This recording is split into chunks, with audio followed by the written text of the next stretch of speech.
अस्सलाम वालेकुम dear students. तो कैसे हैं आप सब। My name is Imran Khan and welcome to the हाकानम चैनल। इससे पिछली वीडियोस के अंदर हमने डिस्कस किया था कि सेल क्या होता है। हमने सेल थ्योरी के हवाले से डिस्कस किया था कि सेल थ्योरी कैसे पेश हुई, किस किस साइंटिस्ट ने क्या रोल अदा किया। इसके हवाले से हमने पिछली वीडियो के अंदर डिटेल में डिस्कशन कर ली थी। आज हम सेल को मज़ीद एक्सप्लोर करने जा रहे हैं कि आया इस सेल के अंदर कौन कौन सी चीज़ हैं जो प्रेजेंट होती हैं। दरअसल अगर मैं वन वर्ड के अंदर कहूँगा कि काम कौन कर रहा होता है, सेल करना होता है। दरअसल सेल्स के अंदर कोई ऐसे ऑर्गेनेलीज होती हैं, ऐसे स्मॉल ऑर्गन्स होते हैं जो कि काम कर रहे होते हैं। So basically today we will discuss about the organelles present in the cell. What is cell? Cell is the basic structural and functional unit of living organisms.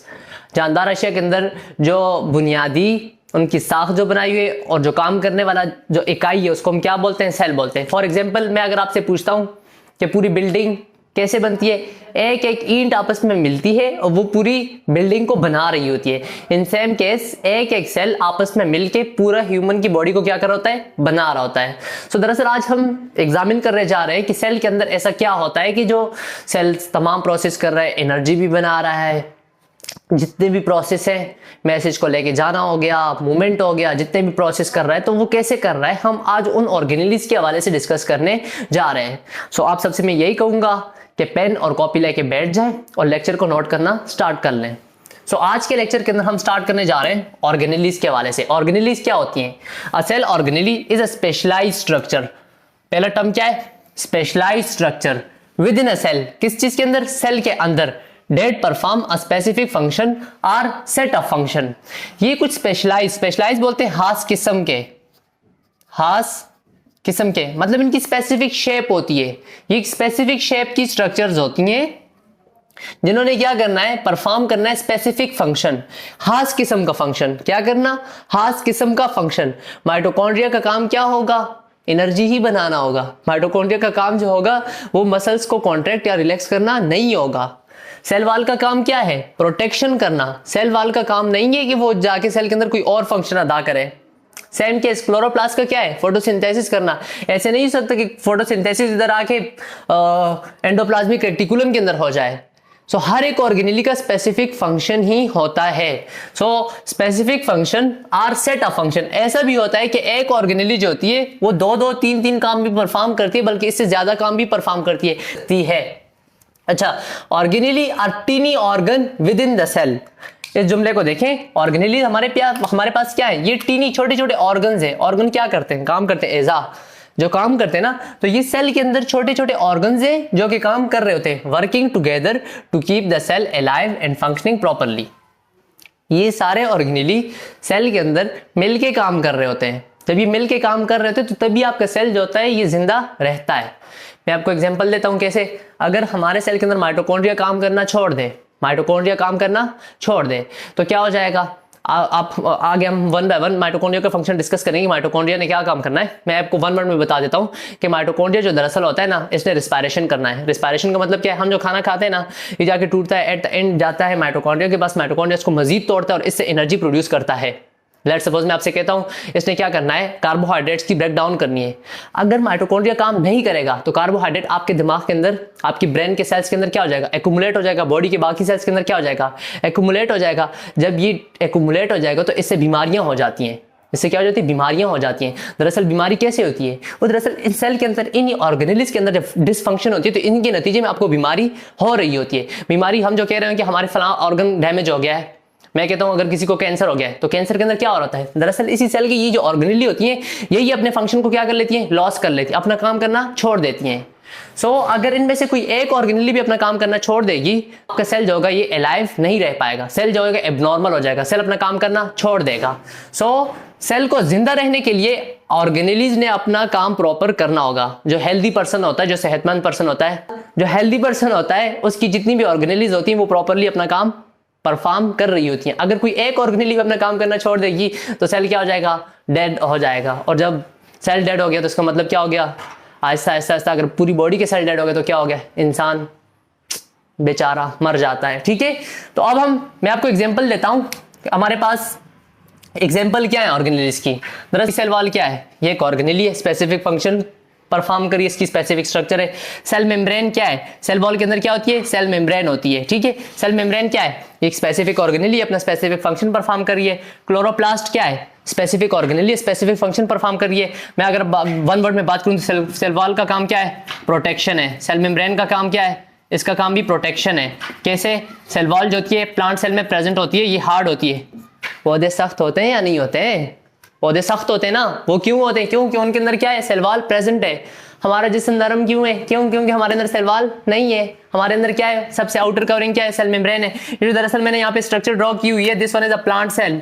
ये हमारे पास क्या है, एक प्लांट का सेल है, ठीक है। ये प्लांट का सेल है, तो प्लांट के सेल में सबसे आउटर कवरिंग जो होती है, वो सबसे जो बाहर वाली जो सतह होती है, कवरिंग जो होती है, वो हमारे पास सेल वॉल होती है। फिर उसके अंदर क्या होती है, सेल मेम्ब्रेन। सेल मेम्ब्रेन का काम भी क्या है, प्रोटेक्शन है। बाकी काम ये है, आगे हम फर्दर इनके बारे में जब हम डिटेल से डिस्कस करेंगे तो तब मैं आपको बताऊंगा।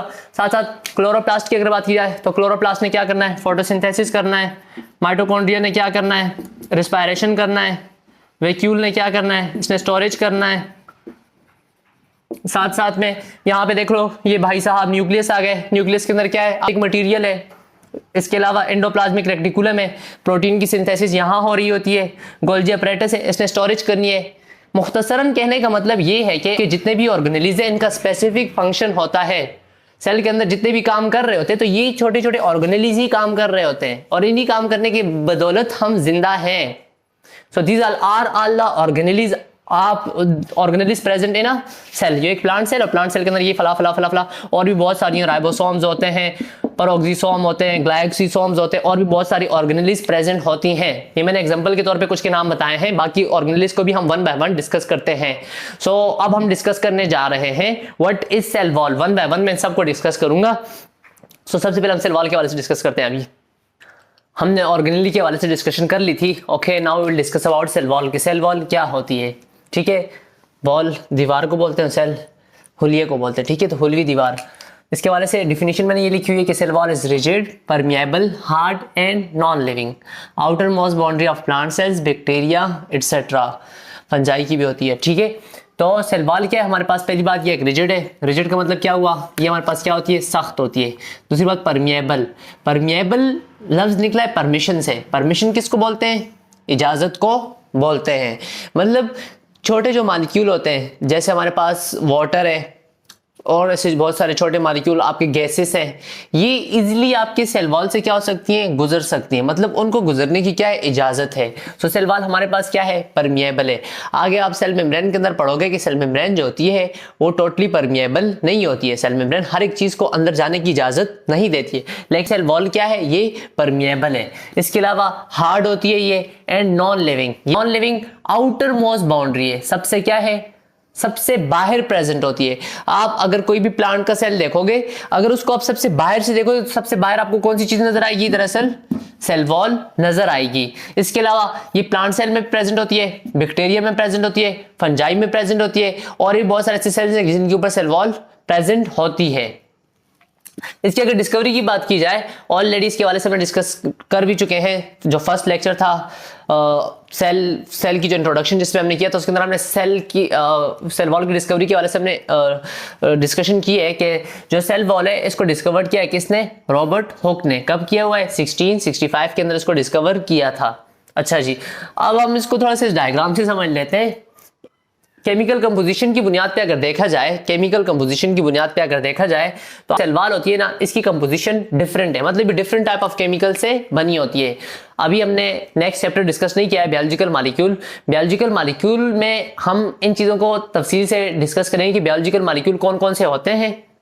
कार्बोहाइड्रेट आ जाता है, प्रोटीन आ जाता है, लिपिड आ जाता है, न्यूक्लिक एसिड आ जाते हैं। बहरहाल उसको हम आगे डिस्कस करेंगे, लेकिन आपने इन सेल वॉल की कंपोजिशन को जहन में याद रखना है। वो क्या, अगर प्लांट के सेल वॉल की बात की जाए तो ये किससे बना होता है, प्लांट की सेल वॉल जो है ये बनी हुई है सेलुलोज से। किससे बनी हुई है, सेलुलोज। सेलुलोज क्या है, कार्बोहाइड्रेट है, प्योर कार्बोहाइड्रेट है। अब कार्बोहाइड्रेट क्या होता है, इन सिंपल वर्ड्स अगर मैं आपसे कहूं तो ये हमारे पास पॉलीहाइड्रोक्सी अल्डिहाइड या ketone functional group containing compound को हम क्या बोलते हैं, कार्बोहाइड्रेट बोलते हैं, ठीक है। तो ये कार्बोहाइड्रेट सेलुलोज, हेमीसेलुलोज, इसके अलावा पेक्टिन और लेग्निन, इन दोनों ने क्या किया होता है, इनको सीमेंट करके रखा होता है, इनको जोड़ के रखा होता है। आप अगर सेल वॉल को देखोगे प्लांट की सेल वॉल को, तो उसके अंदर सेलुलोज और हेमीसेलुलोज को आपस में सीमेंट किसने किया हुआ है, किसने जोड़ के रखा, तो पेक्टिन और लिग्निन जो सेल वॉल को क्या कर रहे होते हैं, जोड़ के रख रहे होते हैं प्लांट की सेल वॉल को। अच्छा जी, बैक्टीरिया की अगर बात की जाए तो बैक्टीरिया की जो सेल वॉल है वो बनी होती है म्यूरिन से। म्यूरिन क्या है, पेप्टाइडोग्लाइकेन है। पेप्टाइड बोलते हैं प्रोटीन को, और glycan is related to carbohydrate. So ये हमारे पास दो ऑर्गेनिक मॉलिक्यूल आपस में कंबाइन हुए, दो ऑर्गेनिक मॉलिक्यूल कौन कौन से, प्रोटीन और कार्बोहाइड्रेट, इन दोनों ने आपस में मिलकर क्या बनाया है, पेप्टाइडोग्लाइकेन बनाया है। ये की सेल वॉल होती है ना, उसके अंदर क्या प्रेजेंट होता है, पेप्टाइडोग्लाइकेन प्रेजेंट होता है। इसके अलावा अगर फंजाई की बात की जाए तो फंजाई की जो सेल वॉल है उसको हम क्या बोलते हैं, काइटिन बोलते हैं। और काइटिन क्या है, हमारे पास पॉलीसेक्राइड है। पॉलीसेक्राइड का मतलब क्या हुआ कि हमारे पास बहुत सारे ग्लूकोज के यूनिट से मिलके बनी हुई है, ठीक है, बहुत सारे मोनोमर्स से मिलके बनी हुई है। तो सेल वॉल की अगर लेयर्स की बात की जाए तो ये मैंने एक सेल ड्रॉ किया हुआ है, इनको मैं आगे फिर डिटेल से डिस्कस भी करता हूं, लेकिन आप इनकी मेन देख लें कि इसके अंदर कितनी लेयर्स होती हैं। सो एक सेल को दूसरे सेल से जुदा किया है, आप अगर देख लो इस तस्वीर में तो इस रेड लाइन ने क्या किया हुआ है, बाकायदा देखिए ये एक सेल है, इस सेल को क्या किया हुआ है, इस रेड लाइन ने एक सेल को दूसरे सेल से अलग करके रखा हुआ है। सो एक सेल से दूसरे सेल को जो अलग कर रहा है उसको हम बोलते हैं मिडल लेमेला। मैंने इसका थोड़ा सा क्रॉस सेक्शन लिया हुआ है और इस क्रॉस सेक्शन को मैंने जूम करके दिखाया है। तो ये जो रेड लाइन है ना, इसने क्या किया हुआ है, एक सेल को दूसरे सेल से क्या किया हुआ है, सेपरेट किया हुआ है। इसको हम क्या बोलते हैं, मिडल लेमेला बोलते हैं। तो मिडल लेमेला ने क्या किया हुआ है, एक सेल को दूसरे सेल से सेपरेट किया हुआ है।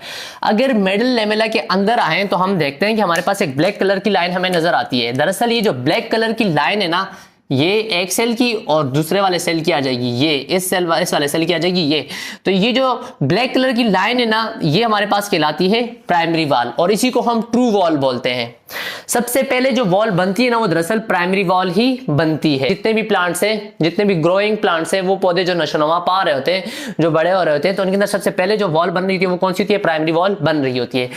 कुछ प्लांट ऐसे होते हैं कि जब वो मैच्योर हो जाते हैं तो इनके अंदर एक दूसरी लेयर बन जाती है जिसको हम बोलते हैं सेकेंडरी वॉल, जिसको हम क्या बोलते हैं, सेकेंडरी वॉल। और ये जो वॉल होती है ये बहुत थिक होती है, ये क्या हो जाती है, थिक हो जाती है। अगर देखा जाए इस सेल में ये बन रही है और इस वाले सेल की ये बन रही है। तो ये तीन लेयर्स जो होती हैं ये प्लांट्स के अंदर, प्लांट की सेल वॉल के अंदर प्रेजेंट होती हैं। सेकेंडरी सेल वॉल जो है हर एक के अंदर प्रेजेंट नहीं, ये इमेच्योर प्लांट सेल्स के अंदर ये प्रेजेंट नहीं होती, लेकिन जो प्लांट मैच्योर हो जाते हैं तो उनके अंदर सेकेंडरी सेल वॉल जो होती है ये प्रेजेंट होती है। अच्छा जी, एक लास्ट पॉइंट रह गया, वो है प्लाज्मोडेस्माटा का। जो सेल वॉल होती है ना, बाज जगहों के ऊपर का जो सेलुलोज और हेमीसेलुलोज है, ये कंप्लीटली यहाँ पे आके सीमेंट नहीं हुआ होता, कंप्लीटली आके सीमेंट नहीं होता। मतलब क्या है कि यहाँ पे थोड़ा सा जो सेलुलोज हेमीसेलुलोज है ये थोड़ी इसकी क्वांटिटी कम होती है, तो कंप्लीटली आपस में सीमेंट नहीं होता। तो यहाँ पे क्या होता है, एक छोटा सा पोर्स रह जाते हैं, बाज जगहों पे क्या होते हैं, छोटे छोटे पोर्स रह जाते हैं, ठीक है, छोटे छोटे क्या रह जाते हैं, ये तो मैंने बहुत बड़ा ड्रॉ कर दिया, लेकिन यहाँ पे क्या हो जाते हैं, छोटे छोटे पोर्स रह जाते हैं। पोर्स किसको बोलते हैं, सुराख को बोलते हैं, ठीक है, छोटे छोटे होल्स रह जाते हैं। तो इन होल से क्या होता है कि इस सेल के जो मटेरियल है थोड़े बहुत यहाँ से शिफ्ट होकर दूसरे सेल्स के अंदर आ सकते हैं, जिनका वाटर आ जाता है, बाकी से छोटे बहुत मॉलिक्यूल आ जाते हैं। सो एक सेल दूसरे सेल से कम्युनिकेट किसके जरिए कर रहा है, प्लाज्मोडेस्माटा के जरिए कर रहा है। ये बहुत ही इंपॉर्टेंट एमसीक्यूज है, मुझसे पर्सनली खुद ही कितनी बार इंटरव्यू के अंदर प्लाज्मोडेस्माटा का सवाल आ चुका है। मुझसे पूछा गया है कि कैसे एक सेल जो होता है दूसरे सेल के साथ कम्युनिकेट कर रहा होता है, तो वो थ्रू प्लाज्मोडेस्माटा कर रहा होता है। अभी हम डिस्कस करेंगे वन बाय वन इनको डिटेल में कि मिडल लेमेला क्या होता है, किससे बना हुआ, इसकी कंपोजिशंस क्या है। तो अभी वन बाय वन हम इनको देखते हैं। ओके, सो हम लेयर्स ऑफ सेल वॉल की डिस्कशन कर रहे थे। सो हमारे पास सेल वॉल के अंदर कितनी लेयर्स होती हैं, 3 लेयर्स होती है। कौन कौन सी, सबसे दरम्यान में प्रेजेंट थी मिडल लेमेला, ठीक है, उसके अंदर फिर थी प्राइमरी वॉल और उसके अंदर कौन सी थी, सेकेंडरी वॉल थी, ठीक है। मैं यहाँ पे थोड़ा सा ड्रॉ करके समझा देता हूँ आप लोगों को। लेट्स सपोज ये हमारे पास क्या है, एक मिडल लेमेला है, ठीक है। ये जो रेड वाली मैंने ड्रॉ की ये कौन सी है, मिडल लेमेला है।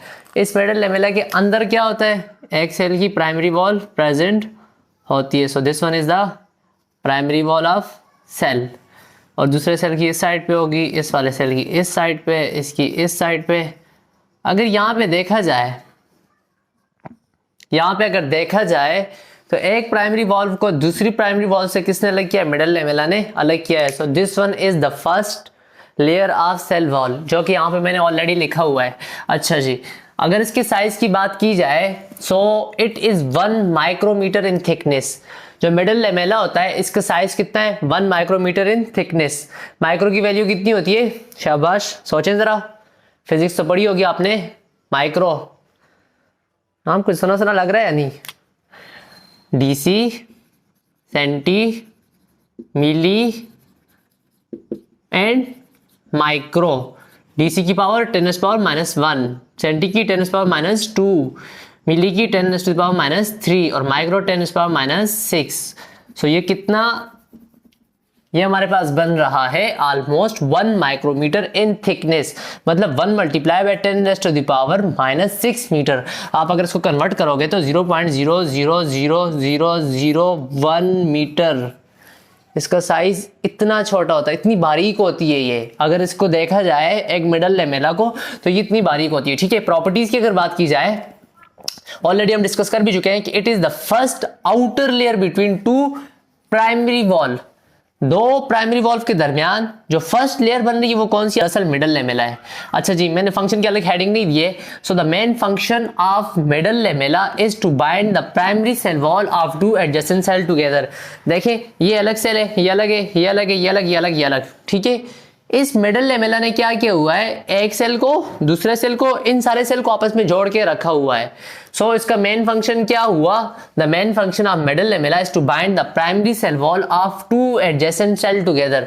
जो साथ साथ वाले जितने भी सेल्स है ना, इसके साथ ये है, इसके साथ ये है, इसके साथ ये है, ये इसके साथ अगला वाला होगा। सो जो आपस में साथ साथ इन्होंने क्या किया, उनको जोड़ के रखा हुआ है। अच्छा, अगर केमिकल कंपोजिशन की बात की जाए, अगर मिडल लेमेला की बात की जाए, it is mainly composed of pectin. Pectin क्या है, पॉलीसेकेराइड कार्बोहाइड्रेट है। पॉलीसेकेराइड मतलब कार्बोहाइड्रेट से मिलकर बने हुए हैं और इसके अंदर कार्बोहाइड्रेट के बहुत सारे मोनोमर्स होते हैं, बहुत सारे यूनिट्स होते हैं, ठीक है। उसको हम क्या बोलते हैं, पेक्टिन बोलते हैं। In the form of calcium और magnesium pectate, in the form of calcium और मैग्नीशियम पेक्टेट।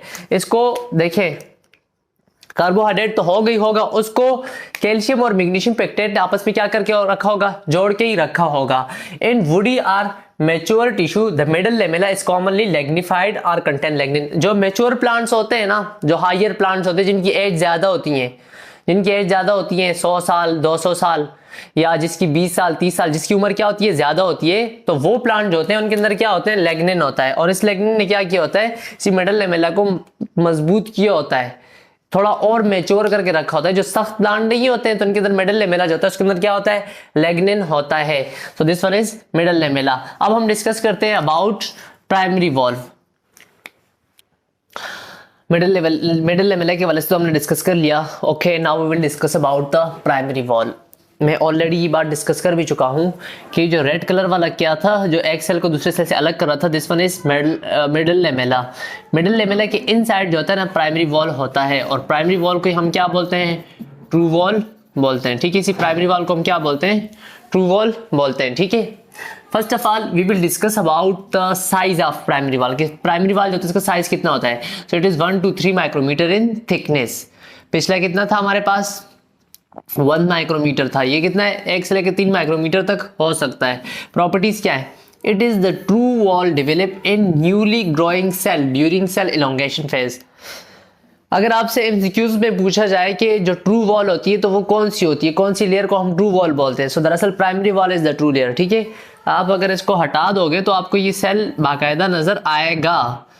मिडल लेमेला हो या ना हो, सेल सर्वाइव कर सकता है अकेला, लेकिन एक सेल को दूसरे सेल के साथ जोड़ के कौन रख रहा होता है, वो दरअसल मिडल लेमेला जोड़ के रख रहा होता है। So this one is true wall, इसको हम बोलते हैं, ठीक है। अच्छा, ये कब बन रहा होता है, it is develops in newly growing cell. जब कोई सेल बन रहा होता है ना, तो ये उनके अंदर डेवलप हो रही थी ड्यूरिंग सेल इलोंगेशन फेज।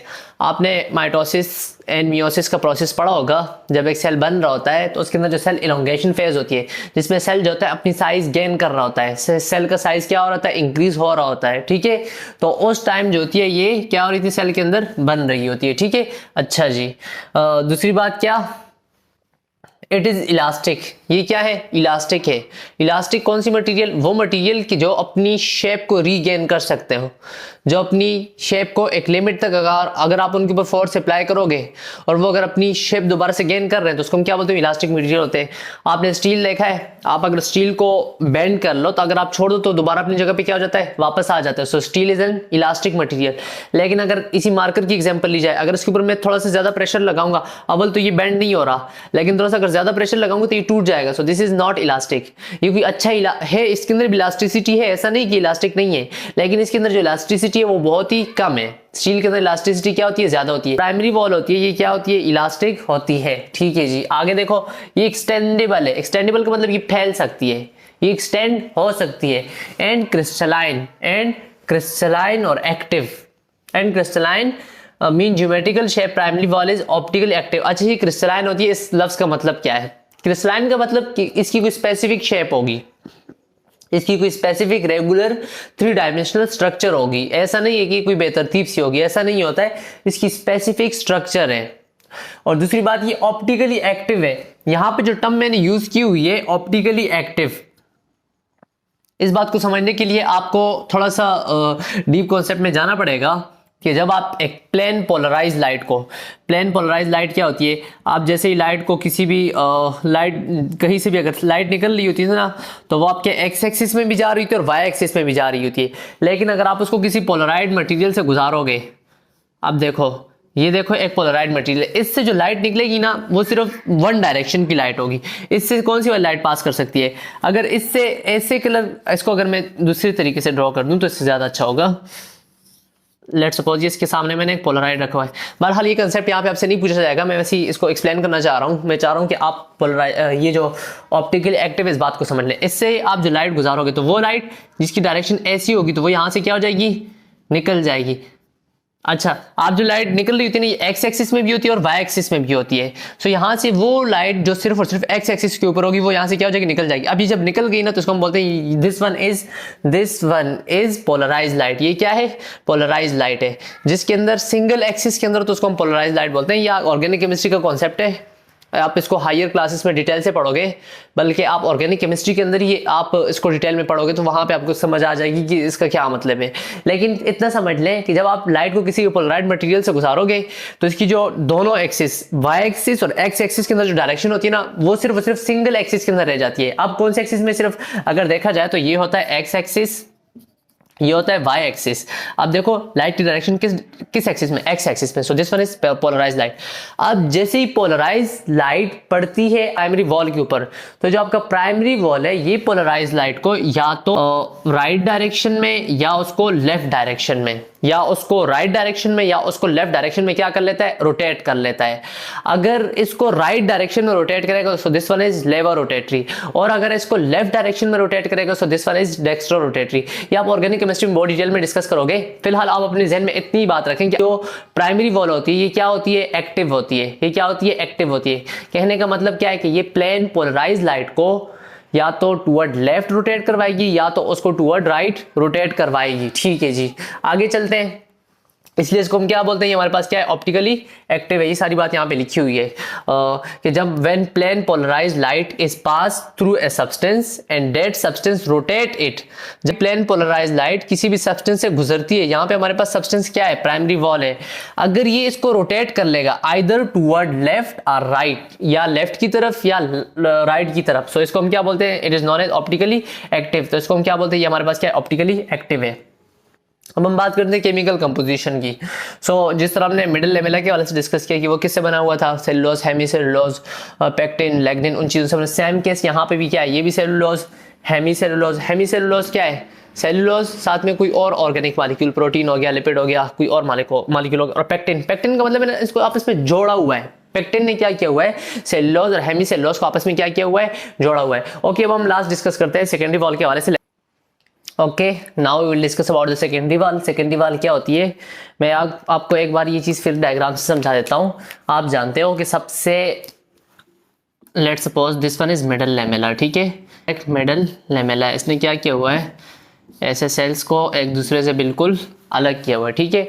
और फिर हमने ये डिस्कस किया था कि मिडल लेमेला के अंदर क्या था, मिडल लेमेला के अंदर था हमारे पास प्राइमरी वॉल, ठीक है।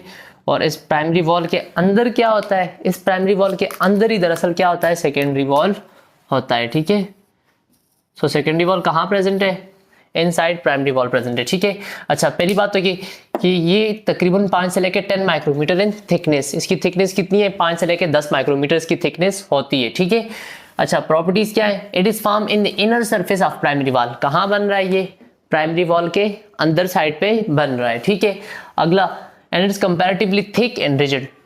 हमने ऑलरेडी डिस्कस किया था कि जो सेकेंडरी वॉल होती है ये ज़्यादातर मैच्योर प्लांट्स के अंदर पाई जाती है। सो मैच्योर प्लांट्स के अंदर क्या होता है कि प्राइमरी वॉल जो होती है ना, मैच्योर हो गई, थिक हो जाती है, और यही से इसी से क्या बन रहा होता है, आपकी सेकेंडरी वॉल बन रही होती है। ठीक है, so this one is thick and rigid. ये क्या होती है, थिक भी होती है और क्या होती है, रिजिड होती है। It is present in harder woody portion of the plant. ये प्लांट के जो सख्त पोर्शंस होते हैं ज़्यादातर उनके अंदर प्रेजेंट, जैसे आप उसका स्टेम्स हो गए, स्टेम्स क्या होते हैं, उनके तन्ने क्या होते हैं, सख्त हुए होते हैं। अच्छा, secondary wall is rigid crystalline. ये बात भी, क्रिस्टलाइन और एमार्फस, देखो ये दो चीजें होती हैं, एक होता है क्रिस्टलाइन, एक होता है एमार्फस। क्रिस्टलाइन वो चीजें होती है जिनकी कोई स्पेसिफिक शेप होती है, 3 डायमेंशनल अरेंजमेंट होती है। आप अगर एक सेल को देखो, उसके अंदर जो सेकेंडरी वॉल होगी वो, दूसरे सेल के अंदर सेकेंडरी वॉल होगी, वो दोनों ऑलमोस्ट सेम क्या होंगे, आपस में सेम होंगे, कोई बेतरतीब इनकी स्ट्रक्चर नहीं होती है। So this one is crystalline and strongly optically active. ये भी क्या है, ऑप्टिकली एक्टिव है, मतलब ये भी क्या करेगा, प्लेन पोलराइज लाइट को रोटेट करेगा, या टूवर्ड लेफ्ट या टूवर्ड राइट। ठीक है, अगर कंपोजिशन की बात की जाए तो ये भी कंपोज होता है सेलुलोज के ऊपर, हेमी सेलुलोज के ऊपर, लेग्निन, सिलिका और इनऑर्गेनिक साल्ट्स के ऊपर ये कंसिस्ट कर रहा होता है। अब मैं ओवरऑल जितनी भी हमारे पास सेल वॉल थी, सेल वॉल के मैं ओवरऑल फंक्शन बता देता हूँ आपको, और हम इस लेक्चर को ख़त्म करते हैं। सो डिस्कस करते हैं फंक्शन ऑफ सेल वॉल को, ओवरव्यू करते हैं। ये फर्स्ट ईयर के बायोलॉजी के पेपर के पॉइंट ऑफ व्यू से बहुत इंपॉर्टेंट है, ये बहुत इंपॉर्टेंट है, शॉर्ट क्वेश्चंस में अक्सर पूछा जाता है और इसके एमसीक्यूज के अंदर भी आ सकता है। So function of cell wall के अंदर पहला फंक्शन क्या है, provide definite shape to the cell. ये सेल को डेफिनेट शेप प्रोवाइड कर रहा होता है। दूसरी बात क्या है, it gives strength to the cell, ये सेल को ताकत दे रहा है। अगर स्पेसिफिक सेल वॉल ना होती, प्लांट सेल है, पूरा पौधा है, वो प्रॉपरली स्टैंड ना कर पाता। ठीक है, अच्छा जी, and make the body of plant rigid, ये प्लांट को क्या कर रहा है, सख्त बना रहा होता है। And provide structural support to the plant cell, और प्लांट के सेल को स्ट्रक्चरल सपोर्ट भी दे रहा है। ये जो उसकी बॉडी खड़ी होती है, दरअसल ये किसकी बिना पे खड़ी है, ये सेल वॉल के बिना पे ही खड़ी है। It is permeable layer and many material can pass through it. ये पॉइंट मैं ऑलरेडी डिस्कस भी कर चुका हूँ कि ये क्या है, एक परमिएबल मटीरियल है। जो सेल वॉल होती है ना, ये परमिएबल होती है, water can easily pass through it. और भी बहुत सारे मटीरियल हैं जो ईजिली इससे पास कर सकते हैं। ठीक है, आगे देखें, cell wall protect the cell from osmotic lysis. Cell wall जो होता है वो सेल को ऑस्मोटिक लाइसिस से बचा रहा होता है। क्या मतलब इस बात का, ऑस्मो मीन वाटर या फ्लूइड, ठीक है, और ऑस्मोटिक, जब आप देखो लेट्स सपोज एक सेल है, इसके अंदर वाटर ज़्यादा हो जाए। अब वाटर जब ज़्यादा होगा तो लाजमी सी बात है, आप एक बैलून लें, गुब्बारा, उसके अंदर पानी भर दें, पानी भरें, जितना आप ज़्यादा पानी भरेंगे एट द एंड एक ऐसा टाइम आएगा कि पानी के भरने से बैलून क्या हो जाएगा, फट जाएगा। सो सेल के अंदर भी पानी होता है, 70% तक ऑलमोस्ट वाटर होता है, कुछ सेल्स के अंदर तो बहुत ज़्यादा होता है। तो वाटर जब ज़्यादा होगा तो सेल के फटने का खतरा होता है। सो इस सेल वॉल की वजह से सेल जो होता है ना, वो फटने से क्या हो जाता है, बच जाता है। ठीक है, so it prevent the cell from osmotic lysis. इसके अलावा it protect living protoplasm and over expansion of cell. Living protoplasm क्या है, सेल वॉल के अंदर जितना भी मटेरियल होता है ना, उसको हम लिविंग प्रोटोप्लाज्म बोलते हैं। सेल वॉल के अंदर जो सेल मेम्ब्रेन होगी, देखो सेल वॉल को हमने क्या कहा, नॉन लिविंग है, इसके अंदर जितनी भी चीज़ें हैं, इसके अंदर जितनी भी चीज़ें आ रही हैं, साइटोप्लाज्म के अंदर जितनी भी चीज़ें आ रही हैं, these all are living. Living protoplasm को ये क्या कर रहा है, बचा रहा होता है, प्रोटेक्ट कर रहा होता है। And over expansion of cell, और सेल को ज़्यादा एक्सपेंड होने से क्या कर रहा होता है, ये बचा रहा होता है। इसके अलावा पॉइंट्स भी लिख सकते हो कि इसके अंदर कार्बोहाइड्रेट्स प्रेजेंट होते हैं। बाज़ औक़ात ऐसे की फूड की अगर कमी हो जाए तो यही सेल वॉल जो होती है इसकी ब्रेक डाउन स्टार्ट हो जाती है। इसके अलावा ये जो सेलुलोज है, हेमी सेलुलोज है, लेग्निन है, पेक्टिन है, ये उसको स्ट्रक्चरल सपोर्ट दे रहा है। साथ में काइटिन प्रोटीन है, ये उसको स्ट्रक्चरल सपोर्ट दे रहा है। ये वगैरह वगैरह बातें लिख सकते हैं। आज का लेक्चर बहुत लंबा हो गया, होप आपको समझ आई होगी। लेक्चर को कंप्लीट नोट कीजिएगा और बार बार रिवाइज कीजिएगा। ये टॉपिक बहुत ही इंपॉर्टेंट है और बहुत ही कंफ्यूजिंग टॉपिक है। सो अगले लेक्चर तक के लिए मुझे इजाज़त दें। अल्लाह हाफिज़, पढ़ाई करते रहें। All the best.